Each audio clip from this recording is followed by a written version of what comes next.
अस्सलाम वालेकुम। हम देख रहे हैं डॉन न्यूज में मेजबान अब्दुल गफ्फार पुरान रिप्ले के एक और एपिसोड के साथ। साउथहैम्पटन टेस्ट यकीन तौर पर पाकिस्तान इंग्लैंड तमाम फैंस ने बड़ा इस सीरीज का इंतजार किया, लेकिन बारिश ने जो है वो बुरी तरह से इस टेस्ट मैच को मुतासिर किया है। और अब भी ये चौथे दिन का खेल था, वो पूरा बारिश की नजर हुआ। पांचवें दिन भी खेल शुरू नहीं हो सका। पाकिस्तान की स्टैंडिंग क्या रहेगी सीरीज में, क्योंकि पाकिस्तान 1-0 से डाउन था और इस मैच में पाकिस्तान ने एक बुरे आगाज के बावजूद बहुत अच्छी बैटिंग की मोहम्मद रिजवान ने। और शायद इस टेस्ट मैच से जो पाकिस्तान को रियल एक पॉजिटिव मिला है वो यही है कि पाकिस्तान के विकेट कीपर बैट्समैन फॉर्म में आए, उन्होंने अपनी एक झलक दिखाई कि वो किस चीज से कैपेबल हैं। और ये बड़ी बदकिस्मती है कि कल पाकिस्तानी फास्ट बॉलर जब पूरी तरह एग्रेशन दिखा रहे थे और लग ही रहा था कि इंग्लैंड की टीम बैकफुट पे जाने लगी है, लेकिन बारिश ने फिर तमाम चीजों को जो है वो मलियामेट किया। तो बारिश जनाब इस वक्त मैन ऑफ द मैच भी बन सकती है। बारिश ही की अगर बात करें तो वो इस टेस्ट मैच में और कुछ बात करने को है नहीं, लेकिन तीसरा टेस्ट जो कि साउथहैम्पटन में है, क्या वो बारिश से मुतासिर हो सकेगा? उसके अलावा पाकिस्तान के पास कॉम्बिनेशन के हवाले से क्या ऑप्शंस हैं? अजहर अली के लिए सीरीज बहुत इंपॉर्टेंट है, आखिरी टेस्ट भी शायद उनको मिल जाएगा। ये टेस्ट कंप्लीट होता, खुदा ना खास्ता पाकिस्तान की हार होती तो शायद ज्यादा आवाजें बुलंद होती, लेकिन किसको फायदा हुआ है इस बारिश का और इस ड्रॉ टेस्ट जो कि अब ऑब्वियसली हमें ड्रॉ की जानिब बढ़ता हुआ, क्या बल्कि पूरा एक हतमी हम फैसला ये कह सकते हैं कि ड्रॉ की जानिब भी है। तो इसको डिस्कस करेंगे और senior sport journalist Abdul Majid Bhatti साहब मेरे साथ मौजूद हैं, कराची से स्काइप के ज्वाइन करें। अस्सलाम वालेकुम माजिद साहब। जी वालेकुम अस्सलाम अब्दुल गफ्फार। तो माजिद भाई, सबसे पहले तो बड़ा ही डिसअपॉइंटमेंट की एक ऐसी सीरीज जिसके लिए बहुत मेहनत की गई और पाकिस्तानी खिलाड़ी तकरीबन 1.5 महीने पहले पहुंचे, लेकिन दूसरे टेस्ट में ही बारिश ने पूरा जो है वो रंग में भंग डाला और पूरा मजा खराब कर दिया। और बहुत आवाजें बुलंद हो रही हैं माजिद भाई बैड लाइट के स्पेशली रूल के हवाले से। बारिश के तो चले हम कुछ नहीं कर सकते, लेकिन जॉर्ज डॉबेल जो one of the finest writer जो क्रिकेट इन्फो में लिखते हैं, उन्होंने कहा कि ये क्रिकेट आईसीसी अंपायर सोच क्या रहे हैं कि जब आपके पास फ्लड लाइट्स मौजूद हैं, जब आपके बैट्समैन खेलना चाह रहे थे, बॉलर्स को कोई प्रॉब्लम नहीं था। माजिद भाई क्या समझते हैं इस टेस्ट मैच से आईसीसी पे कोई दबाव जाएगा? देखिए गफ्फार, कहा यह जाता है कि इंग्लैंड का जो क्रिकेट सेटअप है सबसे प्रोफेशनल सेटअप है। ये वो मुल्क है जहां से दुनिया में क्रिकेट शुरू हुई, इसीलिए इसको होम ऑफ क्रिकेट कहा जाता है।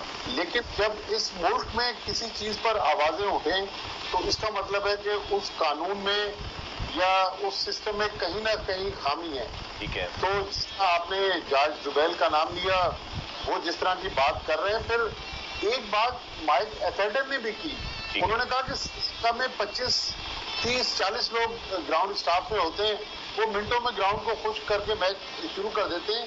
यहाँ 3 आदमी वाइपर लेके लगे हुए। बल्कि अगर आप याद हो कि हमारे जो नेशनल स्टेडियम कराची में या कदाफी स्टेडियम लाहौर में पिछले सीजन के दौरान जो बांग्लादेश और श्रीलंका के मैचेस मुतासिर हुए, हमारे ग्राउंड पर 2-2 सुपर सॉपर्स थी। मुझे नहीं पता कि साउथहैम्पटन में सुपर सॉपर है या नहीं, लेकिन ग्राउंड में हमें कहीं नजर नहीं आई। अब एक ये भी थ्योरी आ रही है कि पिंक बॉल टेस्ट के साथ टेस्ट मैचेस करवाए जाएं। तो मेरे ख्याल में आईसीसी को अब इन जो आवाजें उठ रही हैं इनकी तरफ सोचना पड़ेगा। जब आईसीसी की क्रिकेट कमेटी बैठेगी तो डेफिनेटली ये जो खामियां और सीरियस किस्म के सवालात उठा रहे हैं जॉर्ज डॉबेल और दूसरे बहुत सारे जो हमारे दुनिया के एक्सपर्ट्स हैं, तो मुझे लग रहा है कि इस सीरीज से कहीं ना कहीं तो आईसीसी को और आईसीसी की क्रिकेट कमेटी को सीखने का मौका मिलेगा। इन्हीं सबक सीखने से हो सकता है कि कुछ अच्छे कवानीन बन जाए, नंबर 1। नंबर 2, जो आप ये सवाल पूछ रहे थे कि इस टेस्ट से पाकिस्तान ने क्या हासिल किया, मेरे ख्याल में सिवाय मोहम्मद रिजवान की बैटिंग के और थोड़ी सी जो आपने भी बहुत अच्छा तजज़िया किया, हमारे बॉलरों ने एक हल्की सी झलक दिखाई। शाहीन शाह अफरीदी ने एक विकेट भी ले ली। मेरे ख्याल में वहां पर अगर कोई 12-15 ओवर का खेल होता तो पाकिस्तान के बॉलर जिस तरह चैलेंज कर रहे थे इंग्लिश बैट्समैनों को, हम 4-5 विकेटें ले सकते थे। लेकिन ओवरऑल अगर तजिया करें, हम पहला टेस्ट मैच हारे हुए हैं, लेकिन अच्छी पोजीशन में आके हारे हैं। ऐसा नहीं है कि हमने प्लेट में रख के दे दिया, बल्कि बहुत सारे सेशन जो थे, गालिबन 2 आखिरी सेशन इंग्लैंड ने डोमिनेट किया। अदरवाइज उस टेस्ट मैच में 4 में से तकरीबन कोई 7 सेशन तो पाकिस्तान की टीम डोमिनेट कर रही थी, तो पाकिस्तान की फिनिशिंग अच्छी नहीं है। लेकिन अभी हालांकि तीसरे टेस्ट में भी बारिश की फोरकास्ट है, लेकिन पाकिस्तान के पास एक हल्की सी उम्मीद की किरण है कि पाकिस्तान अगर कहीं तीसरा टेस्ट जीतने में कामयाब हो जाए, और अल्लाह करेगी कामयाब होगी, क्योंकि पाकिस्तान टीम केपेबल तो है, तो ऐसा हो सकता है कि पाकिस्तान 1-1 से सीरीज बराबर कर ले।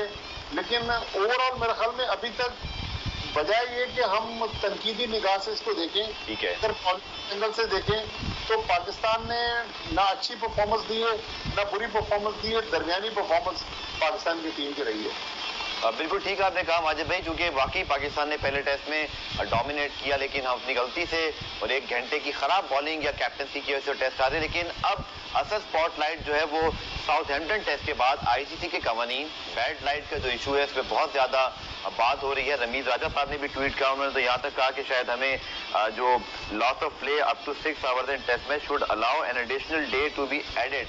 वो ये कहते हैं कि हमें इसको जो है वो एडजस्ट करना चाहिए, और ऑब्वियसली ब्रॉडकास्टिंग और जो लॉजिस्टिक के इशूज हैं, बड़ा मुश्किल है कहीं रिजर्व डे रखा जाए। वर्ल्ड कप जैसे इवेंट में मैंने कभी नहीं देखा। लेकिन सवेरा पाशा ने भी ज्वाइन किया। सवेरा माजिद साहब से हम भी ये बात कर रहे थे कि साउथहैम्पटन टेस्ट में जो बैड लाइट का इशू हुआ, स्पेशली जब रिजवान ने और अब्बास ने किया, वो भी खेलना चाहते थे, इंग्लैंड को कोई जल्दी नहीं थी। आप समझते हैं कि जो प्रेस, इंग्लिश का प्रेस जो है वो ज्यादा उसने आवाज उठाई है, और आईसीसी को सोचना चाहिए। अब तो कोविड के बाद बहुत मुश्किल हो गया है क्रिकेट को कराना, या किसी भी स्पोर्ट्स को। अगर आप टीम मौजूद है, खिलाड़ी खेलना चाहते हैं, बैड लाइट पे अंपायर्स अगर फैसला करके, वो भी इसलिए कि उनके पास एक मीटर मौजूद है, आपने मीटर पे वो डिजिट देखा, आपने वो फैसला किया एंड यू आर आउट। आप समझती हैं इसको चेंज करना पड़ेगा? बिल्कुल गफ्फार, कोई ना कोई तो इसमें जो है मॉडिफिकेशन जरूर लानी पड़ेगी, क्योंकि देखें हम we were so looking forward to this test match, और इससे पहले पूरी बात जो है इंग्लैंड वेस्ट इंडीज की सीरीज हम लोगों ने सबने ऐसे देखी जैसे बेगानी शादी में अब्दुल्ला दीवाना, और उसके बाद फिर पाकिस्तान एट लास्ट पाकिस्तान खेलने आया, पाकिस्तान और इंग्लैंड की सीरीज शुरू हुई, और एक टेस्ट मैच के बाद अगला जो टेस्ट मैच है वो हमें उसमें एक्शन देखने को नहीं मिल रहा, थोड़ा थोड़ा बिट्स एंड पीसेस में थोड़ा सा देखने को मिला है। तो कोई ना कोई डिसीजन जरूरी लेना पड़ेगा, क्योंकि जो है यूजुअली जब सीरीज इंग्लैंड में होती है तो कहीं ना कहीं इंग्लैंड का तो खैर मौसम ही ऐसा है कि बहुत ही कभी भी बारिश हो जाती है, तो बिल्कुल इस पे सोचना पड़ेगा all together, not just England, world wide जहाँ पे भी क्रिकेट खेली जाती है, और अगर वहाँ पे बैड लाइट का इशू होता है तो उसको कहीं ना कहीं किसी तरीके से मैनेज जरूर करना पड़ेगा। जिस ट्वीट की आप बात कर रहे थे, मैंने भी रमीज राजा की वो ट्वीट पढ़ी है। रिजर्व डे रखना एक बहुत ही मुश्किल एस्पेक्ट मुझे लगता है, वो इस वजह से क्योंकि रिजर्व डे रखने से बहुत सारी चीजों की कॉस्ट बढ़ जाती है। बट अगर तो ब्रॉडकास्टर्स इस बात को पुल ऑफ कर सकते हैं तो वेल एंड गुड, मगर कहीं ना कहीं किसी मिडिल वे पे हमें जरूर आना पड़ेगा। ठीक है। साथ साथ माजिद भाई, अगर हम टेस्ट का एनालिसिस करें, और पहले टेस्ट में डोमिनेट किया, लेकिन सेकंड इनिंग का जो सर बैटिंग फेलियर था उसने कंसर्न दिया, और वही चीज रिफ्लेक्ट हुई पाकिस्तान की तकरीबन इस फर्स्ट इनिंग में भी। और ये तो बहुत लकी रहे आबिद अली और अजहर अली, बहुत चांसेस मिले 82 for 1 से भी, लेकिन फिर हम स्लिप हुए 120 for 5, बाबर आउट हुए, तो लग रहा था कि बहुत जल्दी हमारी बैटिंग लाइन जो है वो चक्रम्बल कर देगी, लेकिन रिजवान बहुत अच्छा खेले। अब बैटिंग की जो प्रॉब्लम है माजिद भाई, अगेन पहले इनिंग में शान ने रन किए, अब उनकी दोनों इनिंग्स जो है वो इतनी अच्छी नहीं गई।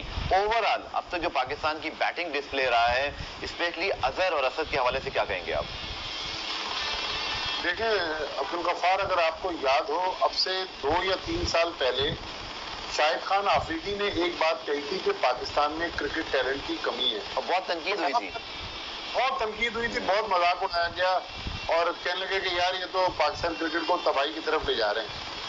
आज पाकिस्तान की टीम जहां खड़ी हुई है, मैं कोई अजहर अली और असद शफीक का जो एक 10 साल का जो पाकिस्तान के लिए कैरियर है, उनका क्रेडिट भी उनसे छीन रहा, ठीक है, लेकिन आप देखिए इस वक्त हमारे पास बेंच स्ट्रेंथ नहीं है।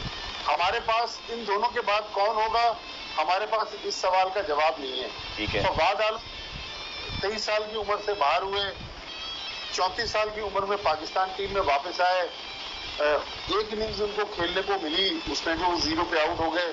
तो पाकिस्तान का सिस्टम है